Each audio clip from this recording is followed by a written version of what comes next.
Hi అన్న మీ పేరు? Hi అన్న. నా పేరు హరికృష్ణ. మీరెక్కడుంటారన్న? నేను ప్రెజెంట్ అయితే హైదరాబాద్‌లో కూకట్పల్లిలో ఉంటాను. సో, బట్ ఇప్పుడు మై ప్రాపర్ వచ్చేసి వైజాగ్. ఏపీ ఎలక్షన్స్‌లో ఎవరు గెలిస్తే బాగుందనుకుంటున్నారు? నేను ఎవరు గెలిస్తే బావుంటదని నేను చెప్పలేను. బట్ నాకైతే నచ్చిన వ్యక్తి జగన్. బట్ ప్రజలనేది డిసైడ్ చేస్తది. నా ఫీలింగ్, నా ఒపీనియన్ అంటే I like Jagan. He wants to become a CM again. Jagan గారు గెలిస్తే నెక్స్ట్ ఎలక్షన్స్‌లో అభివృద్ధి ఆగిపోతుందంటారు. దీనికి మీరేమంటారన్న? జగన్ వల్ల అభివృద్ధి ఆగిపోదు. ఒకళ్ళు ఇద్దరు వల్ల ఎక్కడ ఏ పొలిటీషియన్ వాళ్ళు గాని, ఏ సొసైటీలో గూడా అభివృద్ధి ఆగిపోదు సార్. ఇది అభివృద్ధి అనేది ప్రతి వ్యక్తి నుంచి, ప్రజల నుంచి రాజకీయ నాయకుల వరకు అందరి ద్వారా అభివృద్ధి చెందుతది. బట్ ఒక్క పర్సన్ వల్ల అభివృద్ధి ఆగిపోదనేది నా ఫీలింగ్. అలాగైతే ఇప్పుడు స బ్రిటిష్ పరిపాలన అయిపోయిన నుంచి ఇప్పటి వరకు చాలామంది పొలిటీషియన్స్ వచ్చారు. అభివృద్ధి ఎక్కడ ఆగిపోలేదు. అండ్ ప్రతి పొలిటీషియన్ ప్రతి ఒక్కరు అంటారు భారతదేశం అభివృద్ధి చెందుతున్న రాష్ట్రంగానే, దేశంగానే పరిగణిస్తారు. అయితే అభివృద్ధి అనేది ఒకళ్ళ చేతిలో ఉండదు సార్. అందరి చేతిలో ఉంటది. పవన్ కళ్యాణ్ పాత్ర ఏంటండి ఏపీలో? Sir I like Pawan sir. నేను పవన్ కళ్యాణ్‌తో 'హరిహర వీరమల్లు' యాక్ట్ కూడా చేసిన. ఆ సినిమా ఆగిపోయింది ఆఫ్‌కోర్స్. బట్ ఆయన యాక్టింగ్ పరంగా సూపర్ సార్. బట్ ఆయన గ్రౌండ్ లెవెల్‌లో వర్క్ చేయలేదు సార్. డైరెక్టర్‌గా ఎవరు పడితే వాళ్ళతో పొత్తు యాక్చువల్‌గా ఆయన సింగిల్‌గా ఉంటే ఆయనకి చాలా వాల్యూ ఉంటది సార్. ఈ పొత్తు వలన అతని వాల్యూ తగ్గిపోతుంది సార్. అండ్ నెక్స్ట్ అతను కొంచెం ఆలోచన కరెక్ట్‌గా లేదు సార్. ఆ పక్క వాళ్ళని నమ్ముతున్నాడని నేను అనుకుంటున్నాను సార్. 20 సీట్లు గెలిచే ఛాన్సెస్ ఉన్నాయంటారు. దీనికి మీరేమంటారు సార్? పొత్తు మీద? అస్సలు గెలరు సార్. పొత్తు మీద అంటే గెలొచ్చు సార్. బట్ పవన్ కళ్యాణ్ అయితే 20 సీట్లు గెలలేడు సార్. మొన్న వైజాగ్ లో పవన్ కళ్యాణ్ మీటింగ్ పెడితే హ్మ్. ఒక 500 మంది కూడా రాలేదు. దానిపై మీ అభిప్రాయం? ఎందుకు రాలేదంటారు? సార్ అది కరెక్ట్‌గా ఇన్ఫర్మేషన్ లేక రాకపోవచ్చు. అది పవన్ కళ్యాణ్‌కి అది ఒక్కటే డ్రాబ్యాక్ కాదు. పవన్ కళ్యాణ్ గారు వస్తే డెఫినిట్‌గా పీపుల్ వస్తారు. అది మట్టుగా ఒక్కసారిగా పవన్ కళ్యాణ్ క్రేజ్ తగ్గిపోయిందని మనం చెప్పలేము. బట్ ఏంటంటే ఆయన ఆలోచించి ఫోకస్ చేస్తే డెఫినిట్‌గా ఆయన నాకు తెలిసి పొలిటికల్‌గా వదిలేస్తే బెటర్. అతను యాక్టర్‌గా బెటర్. వైసీపీలో మీరు నచ్చింది ఏంది? వైసీపీ ప్రభుత్వంలో మీరు వైసీపీని ఎందుకు మీరు ఎంచుకుంటున్నారు మళ్ళీ అధికారంలోకి రావడానికి? సార్ వైసీపీ నేను ఎంచుకోవడానికి ఫస్ట్ రీజన్ ఏంటంటే ఇక్కడ రైతు బంధు ఒకటి ఉంది సార్. ఆరోగ్యశ్రీ ఒకటి ఉంది సార్.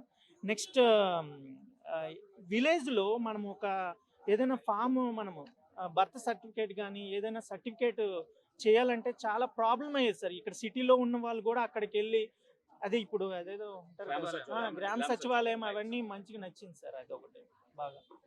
మూడు రాజధానులు సార్ 3 రాజధానులు, ఒక రాజధాని అని చెప్పలేను. రాజధాని అయితే వైజాగ్ అయితే మంచిదని నా ఫీలింగ్ సార్. వైజాగ్ ఇదే సెంటర్ పాయింట్ ఆఫ్ ఏపీ అని మై ఒకటే ఫీలింగ్. రాజధాని ఉండాలనుకుంటున్నారా? సార్ ఎందుకంటే ఒకటే రాజధాని ఉండాలి. బట్ వైజాగ్ ఉండాలి.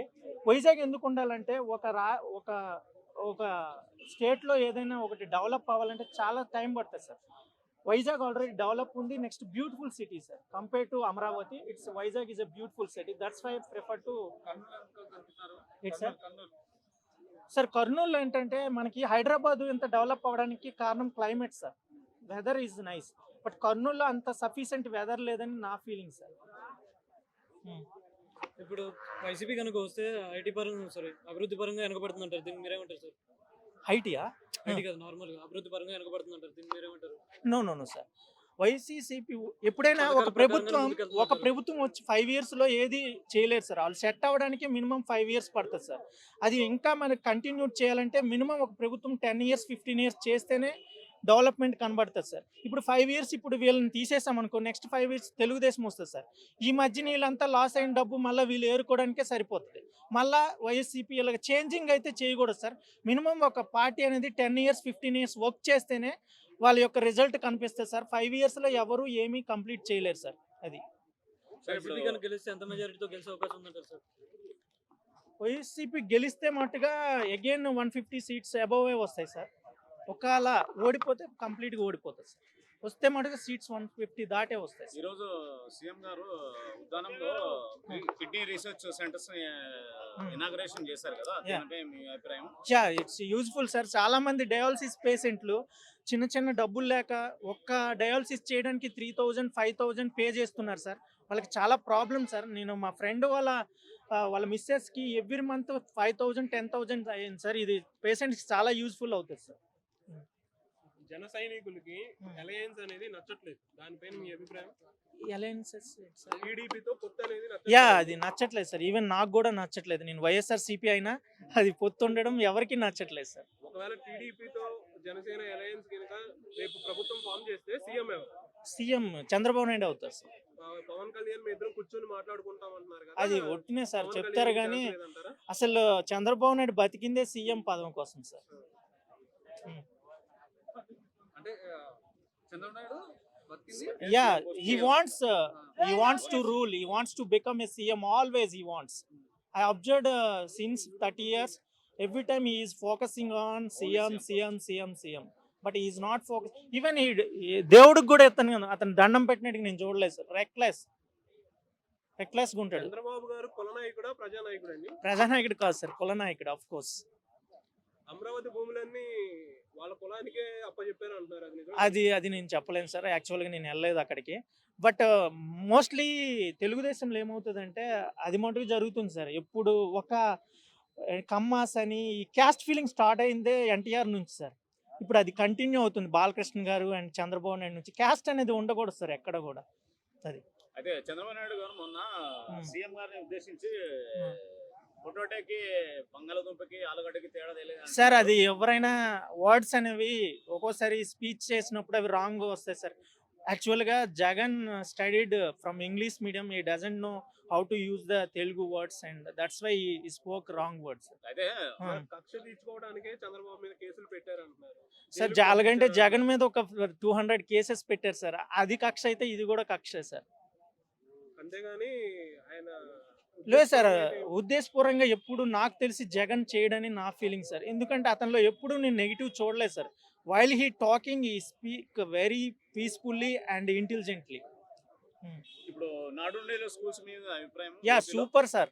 నేను ఇదివరకు మా స్కూల్లోకి వెళ్ళాలంటే అక్కడ వాష్రూమ్ ఉండేది కాదు, నెక్స్ట్ అక్కడ చెట్లు ఉండేవి కాదు. ఇప్పుడు చాలా బాగుంది సార్. నాడు నేడే super program for students sir. అసలు ఒక ఇంగ్లీష్ వర్డ్ నేర్చుకోవాలంటే ఏపీలో చాలా కష్టపడతారు సార్. వాళ్ళకి ఒక డిజైర్ ఉంటుంది, they want to speak in English, but మాట్లాడలేరు. కనుక వాళ్ళకి అవకాశం కల్పించినందుకు Jagan I thank you so much to Jagan.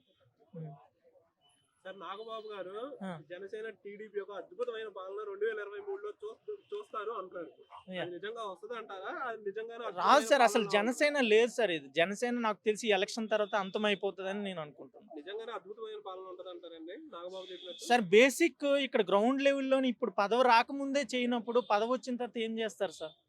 ప్రజలు ఏంటంటే అబ్జర్వ్ చేస్తారు సార్. ఎవరు ఎలక్షన్ ముందు ఏం చేస్తున్నారు, how they are dealing meetings, how they are arranging. అది లేనప్పుడు తర్వాత చేస్తారని నమ్మకం లేదు సార్. వైఎస్ఆర్సీపీలో మొత్తం అవినీతి ఉంది, అభివృద్ధి లేదు ఎక్కడ సార్. ఏ ప్రభుత్వంలో కూడా అవినీతి ఉంటుంది, అభివృద్ధి ఉంటుంది సార్. ఏది ఎక్కువ ఉందో అనేది మనం ప్రజలను డిసైడ్ చేసుకోవాలి సార్.